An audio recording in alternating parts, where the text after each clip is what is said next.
Sobasız və miksersiz hazırlaya biləcəyiniz ən ləzzətli tortlardan biridir. Artıq ad günlərinə saatlarla vaxtınızı sərf edib biskvit tortları hazırlamağa son ən ləzzətli tort reseptini sizlərlə bölüşürəm.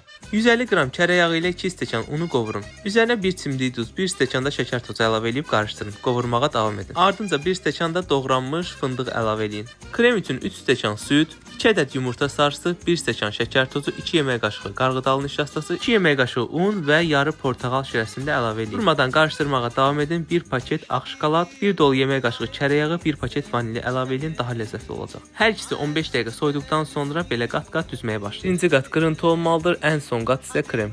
7 saat da soyduqca belə dincəldikdən sonra artıq qarşınızda dünyanın ən ləzzətli tortlarından biri olacaq. Üzərini istədiyiniz kimi bəzəyə bilərsiniz. Mən çiyələk, qaragilə və nanələrdən istifadə etdim. Əsl çayın yanına yaraşan bir tortdur. Əgər evdə az büdcəli, ləzzətli bir tort hazırlamaq istəyirsinizsə, sobanız, mikseriniz yoxdursa və yaxud da tənbəllik edirsinizsə, inanın ki, bu hazırlayacağınız ən ləzzətli tortlardan biri olacaq. Ümumiyyətlə, mən biskvit tortlarını sevirəm. Ən sevdiyim tort Napoleondur, bir də bu tort siyahıya əlavə olundu. Bəs sizin ən sevdiyiniz tort hansıdır? Rəylərdə fikirlərinizi yazın.